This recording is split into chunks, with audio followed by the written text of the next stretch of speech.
can't see the logo. Back door. Huh? It's back door. Okay, stand by, guys.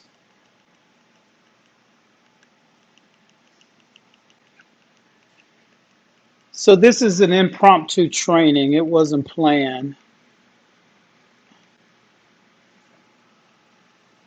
Good. So this is an impromptu training. It wasn't planned. So, but anyway, that's the best training. The ones that aren't planned.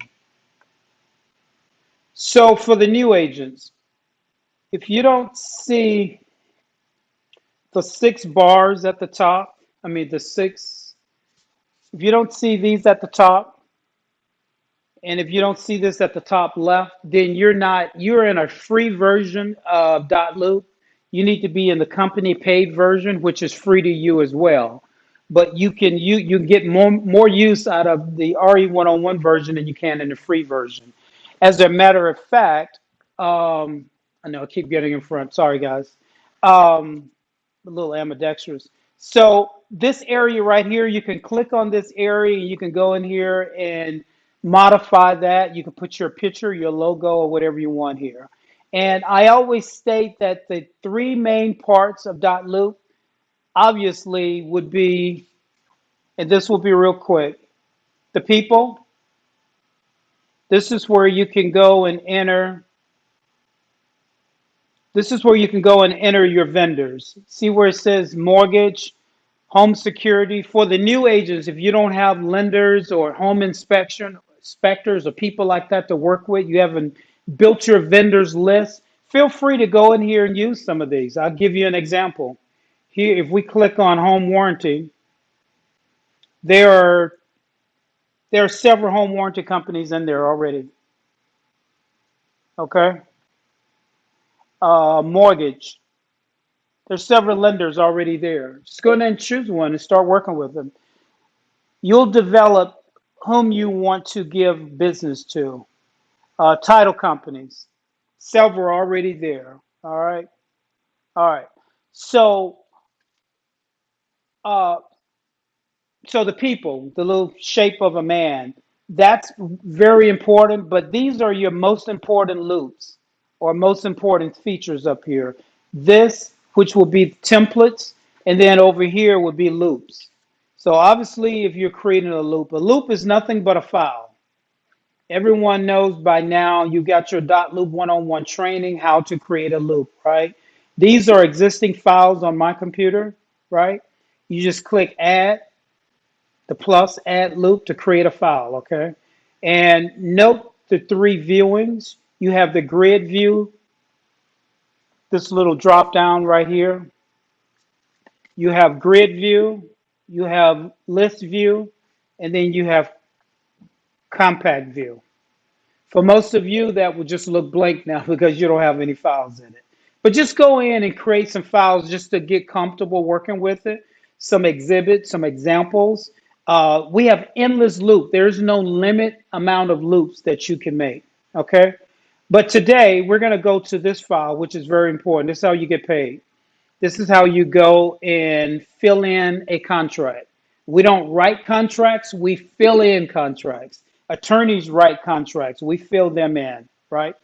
Um, how well can you guys see this? Let me blow it up a little.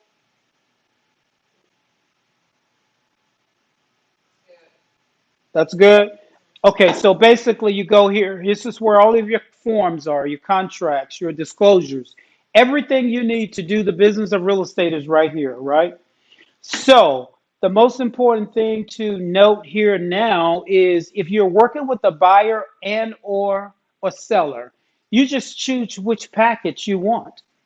And if you're in Tuscaloosa, you choose a Tuscaloosa package.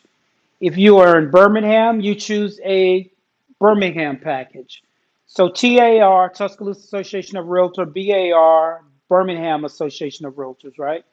So when you create your loop, I'm gonna go out just 1 second and I'll go back in. I'm gonna create a loop right quick and show the new ones. I'm gonna name this loop R loop. I'm going to continue, and I will select the package. I'll go back and show you where I'm selecting that package from the templates. I'm choosing Tuscaloosa. I'm doing a listing, so I'm going to choose the TAR listing template.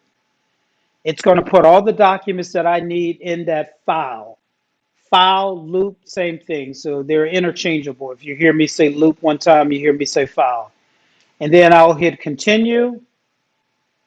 Since it is a listing, I went out there and got the listing contract signed. But even if I didn't, at least I drove by the property and previewed it, and I took a picture.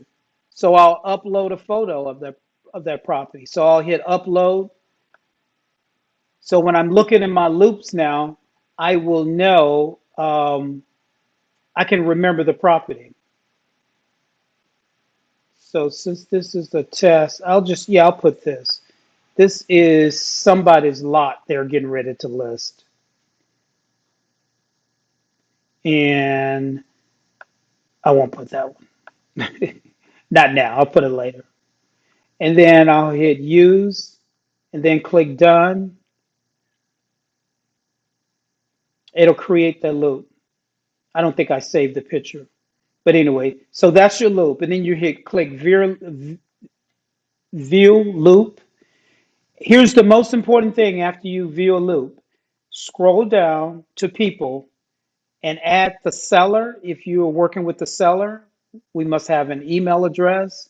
If the seller is married, we need the other spouse's email as well. You cannot put two names and send a DocuSign to one person. So if there's two people, each has to have their own email address. So you just click add person, you put that information there, and then don't forget to click the button at the bottom right, add person. Okay? All right. So let's get back out of that and we'll go straight back to templates. So templates again, we've created the loop, and when we chose that listing template, here it is right here.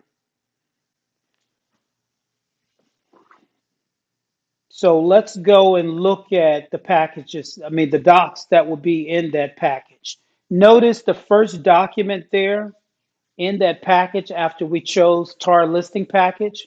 Now you don't have to choose these individually. They're all going to come over and you will have to fill in the ones that are applicable to your transaction, at least at its present state. So let's look at the TAR RECAD. That's the very first document that should be discussed, filled out, et cetera, et cetera. And I'm going to see if I can shrink this a little. Well, probably need to keep it large.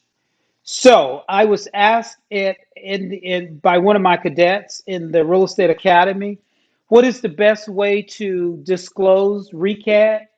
Read it. If you don't want to paraphrase it, just read it. It's a one-page document. See how short it is? It's a one-page document. Just read it to them. Ask them to sign it when you get to the end. If they refuse to sign it, you sign it and say, customer refused to sign. Call them a customer because they don't sound like they are a client at that time. All right. But this is the first document that should be in your file.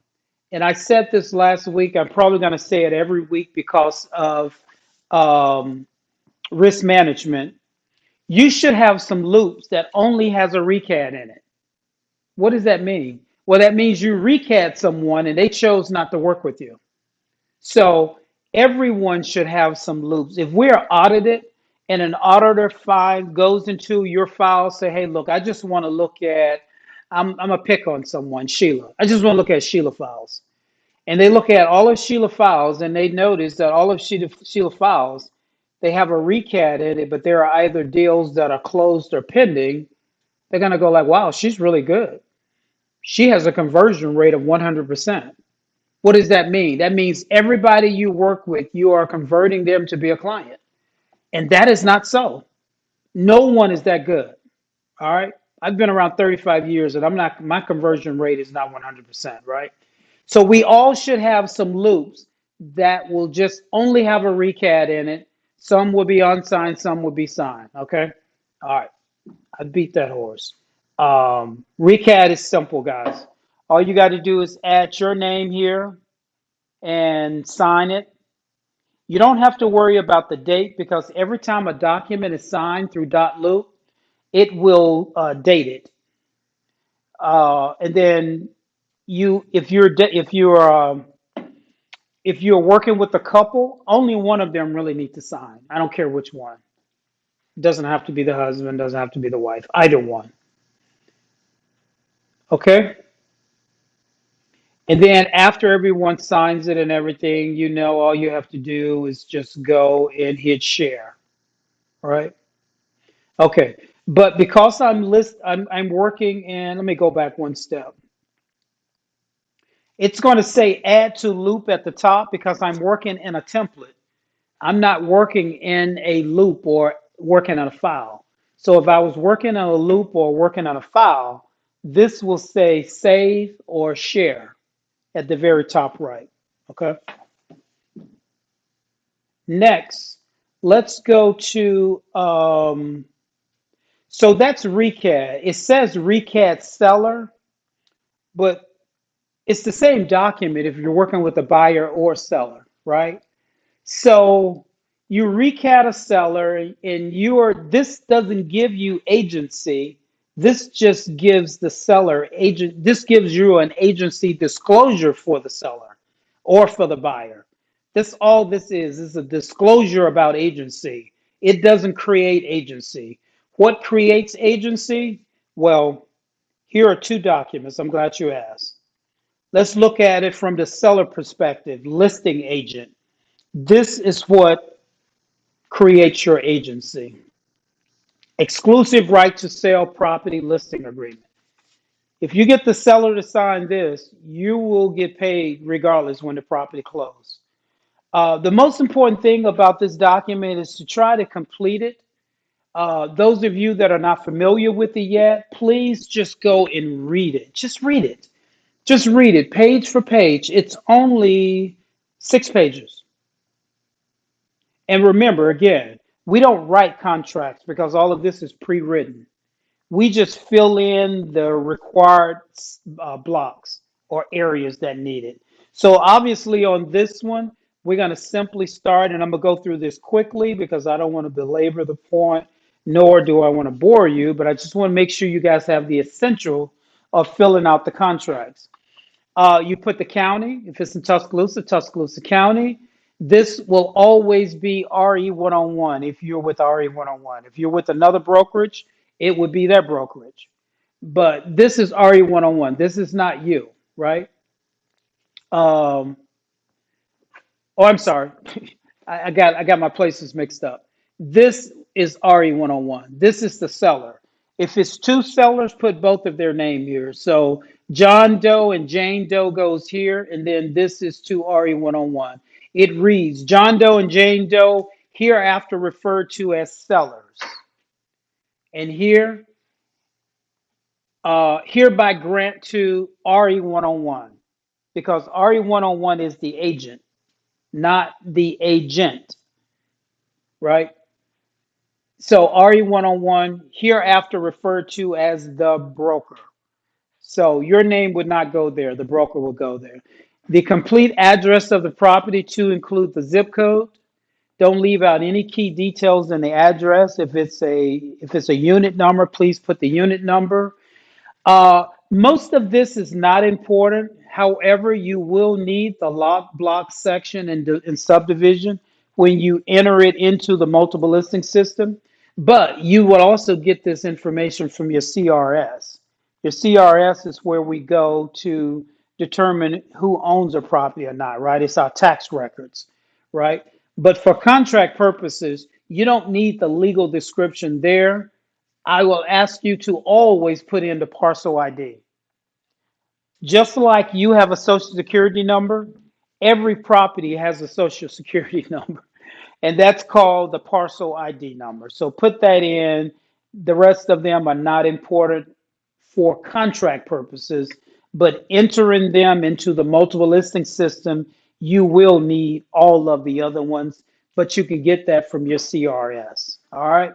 And why am I saying that? Because if you're sitting at the table or you're in a rush to get this contract over to the seller, I always say this: after you get the deal, shut up and leave. Don't talk yourself out of a deal.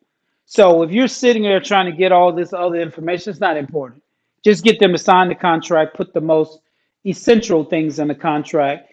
Don't ask them for anything that you can find yourself, right? In the court of law, they say never ask the question you don't know the answer of, right? All right, so here we'll go through again. If it's, or I shouldn't say again, if it's one seller, delete one of the initial boxes at every place, at every section, at every uh, aspect of the contract. Delete one of them. But if it's two, you need both boxes, right? And while you're going through the contract and you've already entered the buyer's name, I mean the seller's name and email address, just go and assign these boxes. You're going to assign one to the husband, one to the wife. Go through as you're going through and assign it while you're filling it out. Equitable title. Let's talk about equitable title because they'll get to this section. They don't really know the difference. The seller may even ask them, which one should I initial? Uh, Equitable title. Seller has executed contract for the property but has not closed with the owner of the title to the property. Therefore, seller holds only equitable title to the property as does and does not hold legal title to the property. For example, pre-construction contract on real estate, seller declares that this assignment of this equitable title has been approved for the holder of the legal title of the property and any legal document attached to the property, such as, but not limited to, the HOA document, restricted covenants and bylaws shall not prevent transfer of title to the property to another. All right, so let's move through it. Uh, Property is not subject to an HOA. There's very few properties, only property in the rural areas that are not subject to. So most of the time I would check that. Number five, you don't have a contract without number five. You don't have a listing and agreement without number five because you have to have a start period.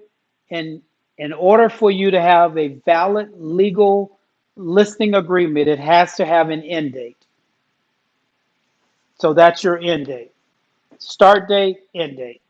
Most of us do, for the new agents, most of us do 6 months. If it's land or commercial properties, we may do a year. Tanya, you do what, 6 months on most of your listings? Six. Yep. Rarely will you see anyone do 30 days, 90 days, but the seller may insist that they're only going to give you that exclusivity for a short period of time. But I love the law of assumption. The law of assumption is whatever I put on this paper, the seller's going to sign it. That's the law I love. Listed price, of course, you want to put the listed price here. You don't have to spell it out alphabetically. You can just write it numerically. Also, you want to list in this section B what type of loans the seller is willing to accept. Most will say why. Does the seller want the seller accept anything, or what does that really mean to the seller? Well, if it's VA, the seller knows he's going to have to pay some closing costs, or there are going to be some costs associated with VA loan that are not associated with a conventional loan, right? Also, the seller may be willing to do owner financing. If you don't ask, you won't know. As many of these boxes as you can check, it gives you a wider parameter of buyers. If you only check one box, the seller will only accept conventional. Well, 70% of the loans that are being done nowadays are FHA. So you've cut yourself out to 70% of the market, right? And this is important when you get ready to start entering this property into the MLS. you have to state the type of terms that the seller will accept. And of course, you want to go through and check all that's applicable. The heating and cooling, plumbing, electrical system, all of those things have to be in working order at the time of conveyance, unless it's an as is. And if it's an as is, you will state that somewhere in this later on in this document, and I'll show you where. Okay, here, this section here is talking about improvements and appurtenance, what items to remain in the property and what items are excluded. If there are some heirlooms, they may want to put it here to exclude it. I always tell my sellers to remove anything you don't want to stay, because if a buyer sees it, they're going to make it a big deal that they want it. So just remove it. Lead-based paint. And note here, don't get caught, and as a chancellor of an academy, I've seen this question answered incorrectly too many times. It's prior to 1978, lead base. Prior, not 78, prior to 1978. Lead based disclosure. All that's applicable, termite, et cetera, et cetera. All that's applicable. Here is where you put your commission. Now, here is where we can get into a lot of trouble based on how we verbalize this, or based on how we state it to the seller. We should not say we charge 6% or the industry standard is 6%. No, don't use those words, because now it sounds like price fixing, right? That's part of the Graham Leach. Uh, um, I'll think of it in a moment. But do not say that. What you say when you get here, if you have to verbalize it, if it's not just something you're sending over for the seller to sign, a DocuSign, say, for my services, not RE one-on-one services, just say, for my services, I charge 10% for commercial, 6% for residential. And then you let the negotiation start from there. All right. I was with an agent, one of our brand new agents, where I sat with the agent at the listing presentation, and the seller asked what were we charging as a listing fee, and I said I charge 10% for commercial, but I allow my agents to charge whatever they want for their services. Right. All right. Moving on. Number two. Don't overlook this number two area. Some people write something in here. Whenever you find something over here that's sufficient, a number over here that's sufficient, you don't need to write it again. And remember, every time you enter something, you're rewriting the contract. Try to rewrite this contract as least as possible, right? 90 days is sufficient. And what number two basically says, if the property after recontracted and or closed within 90 days 90 days from the expiration, termination, of withdrawal of this agreement or extension thereof to any person to whom the property has been shown by anyone, including the seller, during the listed period, they have to pay your commission. That's basically what that is saying. Number two. So I would just leave it as 90. I wouldn't put anything in there. I definitely wouldn't put anything less. If you put anything greater, it's kind of an issue. You can't put 120 days or 365 days. That's not quite fair. All right. Disclosure. Make sure you add any disclosures. Make sure you address this section with the seller. Don't be presumptuous and just put something on your own there. I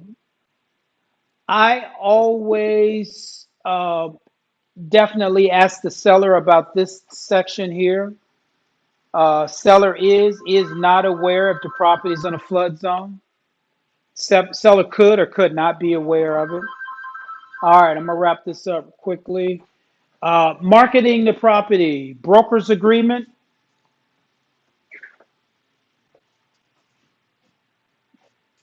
This is the section where the broker will initial, and then this is the section where the seller will initial. Again, if there's only one seller, delete one of the boxes. Okay. Um, Same thing with the broker. I don't know why there are two boxes for the broker. Uh, I don't even recall that. Uh, but this is basically you can place a sign on a property, advertise the property, publish the property information in the MLS, in the internet, et cetera, et cetera. Here is where the seller will initial, refer all listing, make sure the seller initial this because you don't want to be the procuring cause at the end of the sale and the seller say I'm not paying you and he didn't initial this because he said he dealt with one of those inquiries even though there's other aspects of the contract where he's contractually obligated to pay your commission, but just make sure the seller initial all of these. Furnish broker with the keys to the property. Allow the use of the seller's name, property information when necessary. Make the property available for showing during reasonable hours to prospective buyers, and have a lockbox on the property if the owners so agree. So I'm gonna wrap this up, and then I'm gonna come back at 12:15, and we will do the purchase contract. But let me just go ahead and wrap this up now. We'll be right on time at 12 o'clock, which is our scheduled time for strategic one-on-one. So here, if the property is listed in the MLS. So yeah, again, just make sure you guys read this and go through the contract and make sure the seller initiate everything. The lockbox is not a security device. Make sure you make that known. The broker to abide by all rules and regulation of the Tuscaloosa Association is the realtor. Seller authorize and instruct the brokers to abide. So initial that. Photos, if you guys want to take photos of the property. Financial obligations, seller to initial. This is an area that most people don't understand. As a as the master risk management officer of RE 101, I do not want to see an RE 101 contract where the broker initials this. May order services on seller's behalf. Never. Never indebt the seller. Uh, at RE 101 Academy, teaching the cadets, it was taught as to contract for the seller. We cannot contract for the seller, so do not contract for the seller. Always initial this box here.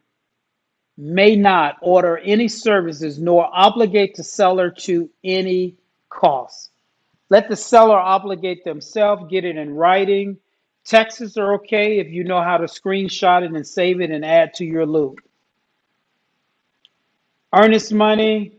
By law, the seller can keep the earnest money. I wouldn't advise him to do so. We do not keep earnest money by the company policy. So always have the earnest money to go to the title company and or the attorney. Number 17 said there's no other agreements besides this.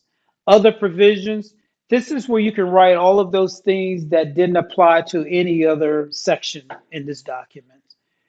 And this talks about seller misrepresentation, final agreement, have them to sign, and then you're good. Any questions regarding the listing agreement with any of my new agents or the seasoned agents? Just shoot me a text. If I went over this too fast, there was something you didn't get, we'll get another opportunity to do it again. But this was an impromptu training on some of the contracts, agency, and specifically the listing agreement, which is your contract for hire. You are unemployed until this document is signed. The exclusive right to sell property listing agreement. All right, peace. I'll be back in 15 minutes and I will gloss over the purchase contract. Peace.